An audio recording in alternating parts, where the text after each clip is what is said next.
Assalamualaikum semuanya.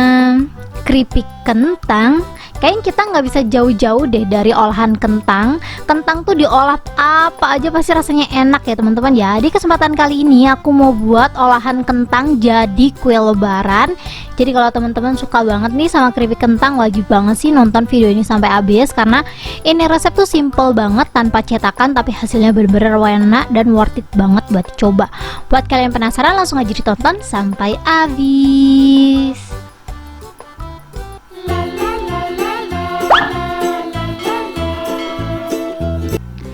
Langsung aja di langkah pertama, di sini aku udah siapin kentang. Untuk kentang yang aku pakai kurang lebih 150 gram ya teman-teman ya. Ini sebelum kita rebus, kita kupas dulu. Cara ngupasnya ya seperti biasa kayak kita ngupas kentang ya.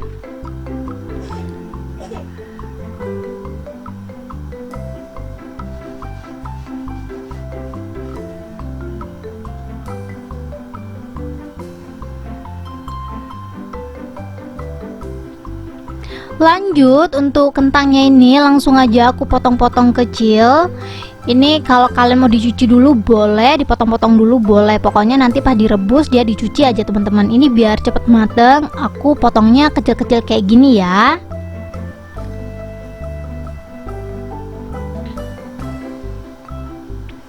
Kalau udah, kita langsung aja lanjut rebus. Pokoknya direbus sampai dia tuh bener-bener mateng. Aku lupa kemarin menitinnya berapa teman-teman. Biasanya sih antara 15 sampai 20 menit ya, tergantung besar kecil atau ukuran si kentang. Kalau kentang kalian utuh pasti masaknya lebih lama, cuman karena ini kentang aku potongnya kecil-kecil kan, pasti dia lebih cepat matengnya. Ini jangan lupa dites tusuk. Kalau emang udah mateng, ini lanjut aja kita angkat dan kita tiriskan ya. Lanjut, di sini aku udah dinginin kentangnya, dan kentangnya ini langsung aja aku halusin biar dia itu halusnya bener-bener merata. Kalau di blender kan nggak bisa ya, harus ada airnya. Jadi aku memutuskan halusinnya tuh pakai saringan kayak gini teman-teman. Aku nggak tahu sih kalian punya apa enggak, tapi kalau mau diulek manual juga boleh sih, tapi aku saranin disaring aja seperti ini. Menurut aku halusnya tuh jauh lebih merata gitu loh.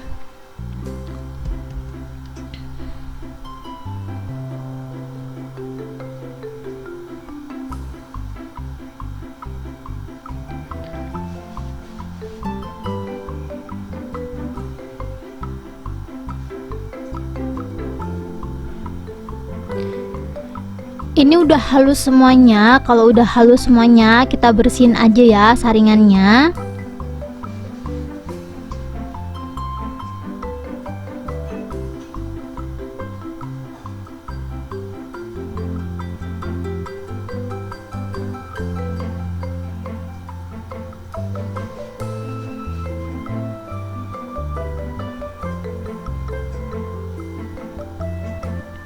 Kalau kentangnya udah selesai dihalusin, ini kita pinggirin dulu ya teman-teman ya. Kita lanjut ke step berikutnya. Di sini aku udah siapin bawang putih sama daun seledri. Ini aku ambil daunnya aja. Jadi aku pakai 5 helai daun seledri, terus aku ambil daunnya aja. Tangkainya aku skip ya teman-teman ya.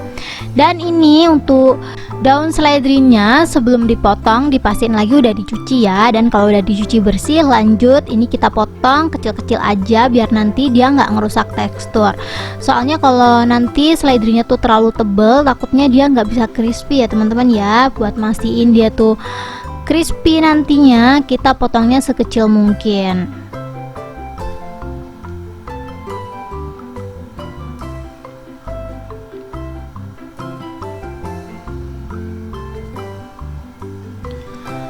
Ini langsung aja seledrinya kita masukin ke dalam kentang yang udah kita halusin tadi.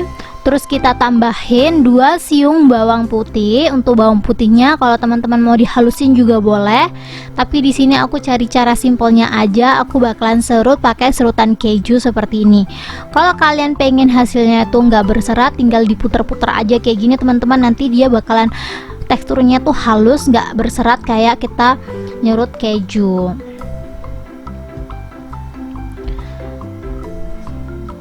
Bawangnya udah selesai, lanjut aku bakalan tambahin 1 butir telur.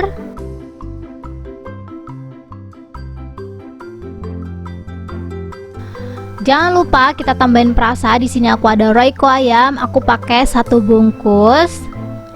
Lanjut, di sini aku ada garam. Untuk garamnya aku pakai setengah sendok teh aja. Ini kita aduk-aduk sampai dia tuh benar-benar merata. Kalau teman-teman mau pakai lada boleh ya, mau pakai cabai tambahan juga nggak apa-apa. Tapi aku tuh kalau masak jarang banget pakai lada teman-teman. Tapi kalau kalian mau pakai boleh ya, disesuaikan aja sama selera. Ini diaduk-aduk terus aja sampai merata. Kalau udah merata, lanjut aku bakalan siapin timbangan. Aku bakalan timbang tepung. Untuk tepungnya di sini aku ada tepung tapioka. Untuk tepung tapiokanya kurang lebih aku pakai kisaran 20 gram atau 2 sendok makan. Lanjut, di sini aku ada tepung terigu. Untuk tepung terigunya aku pakai 200 gram. Kalau teman-teman nggak punya timbangan ya, boleh banget pakai takaran sendok. Untuk tepung tapiokanya 2 sendok makan, untuk terigunya 20 sendok makan. Tapi aku lebih rekomendasi biar rasanya tuh konsisten, kalian wajib banget sih beli timbangan. Harga timbangannya tuh nggak mahal teman-teman, cuma 16 ribuan aja kalau kalian lagi dapat promo. Menurut aku harga 16 ribu udah dapat timbangan yang bisa dipakai sehari-hari tuh worth it banget. Untuk link produk aku bakalan sematin di deskripsi atau di keranjang ya, jadi kalian bisa langsung aja check out sekarang juga. Lanjut, untuk adonannya ini kita langsung aja ulenin pakai tangan. Kenapa pakai tangan? Karena emang ini kan adonannya kayak keras banget ya teman-teman ya. Jadi kalau pakai centong itu kayaknya centongnya nggak sanggup buat ngaduk karena emang adonannya lumayan berat. Kalau mau kalian pakai mixer ya, tapi jujur teman-teman itu lebih gampang kalau diulenin pakai tangan, jadi lebih cepet aja gitu loh. Dan kalau diulenin pakai tangan cucian juga nggak terlalu banyak ya. Diulenin terus aja sampai dia tuh kalis, nggak nempel adonannya ke tangan-tangan. Jadi ini diaduk terus aja ya.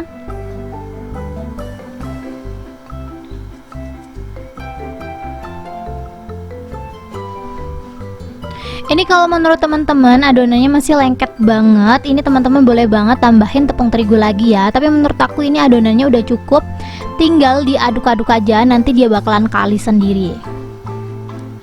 Ini gerakannya mirip banget kayak kita tuh cuci baju. Di sini masih ada nggak sih teman-teman yang nyucinya tuh masih pakai manual kayak gini?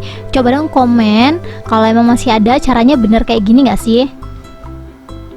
Ini aku tambahin tepung sedikit-sedikit ya, biar dia tuh nggak lengket-lengket banget di tangan.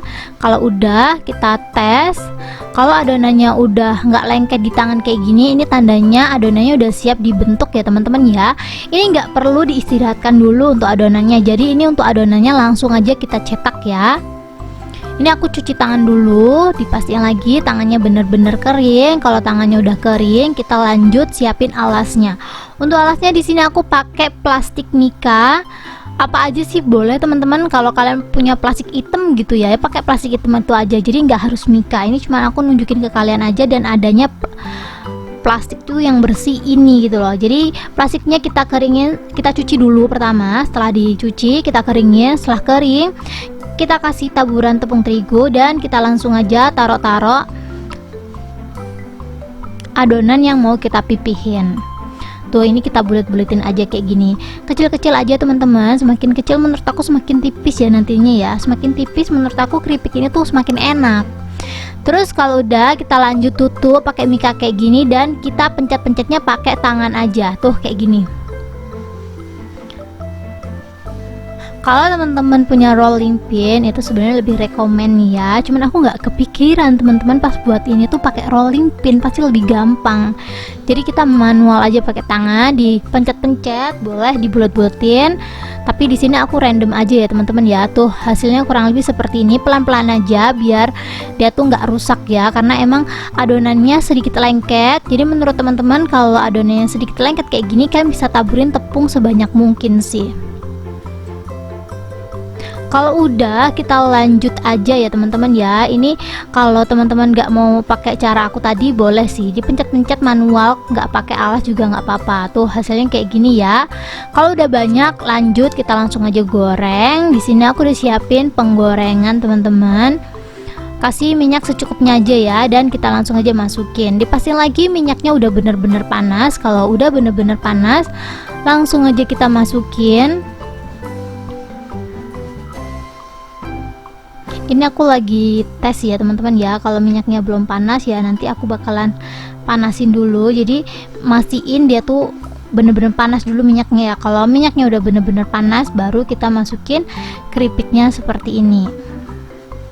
Untuk apinya pakai api sedang aja karena ini tadi tuh ngegorengnya pakai telur ya teman-teman ya. Jadi maklum banget kalau emang minyaknya tuh berbusa kayak gini. Kue lebaran apapun itu kalau pakai telur pasti bakalan berbusa kayak gini, tapi tenang aja ya teman-teman ya. Ini juga nggak terlalu mengganggu sih menurut aku. Cukup kita masaknya pakai api sedang aja biar si busanya tuh nggak nguap ke atas gitu loh.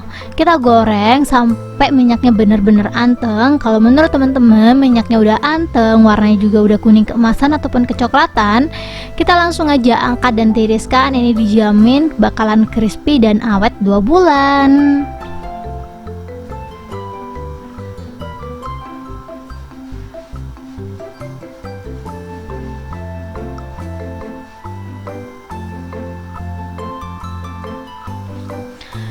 Kita lakukan hal yang sama sampai keripiknya habis ya teman-teman ya. Satu resep ini tuh hasilnya lumayan banget. Jadi aku ngegorengnya bisa 4 sampai 5 kali kemarin karena emang hasilnya banyak.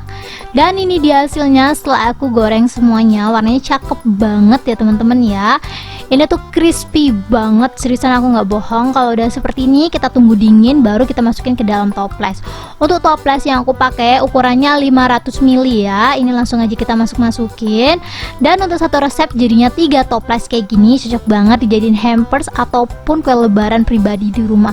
Kalau kalian mama muda pasti ini cocok banget ya. Jadi jajannya tuh nggak perlu banyak, yang penting ada di rumah. Jadi cukup toples kecil-kecilan kayak gini menurut aku cocok banget dijadiin teman nyemil nonton TV. Ini juga pas banget ya. Langsung aja kita cobain. Bismillahirrahmanirrahim.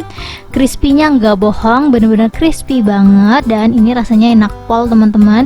Cobain deh. Ini menurut aku rasanya mirip banget kayak kue bawang, cuman ini ada kentangnya. Jadi kalau kalian penasaran langsung aja dicobain. Thank you buat teman-teman yang udah menonton video aku sampai habis.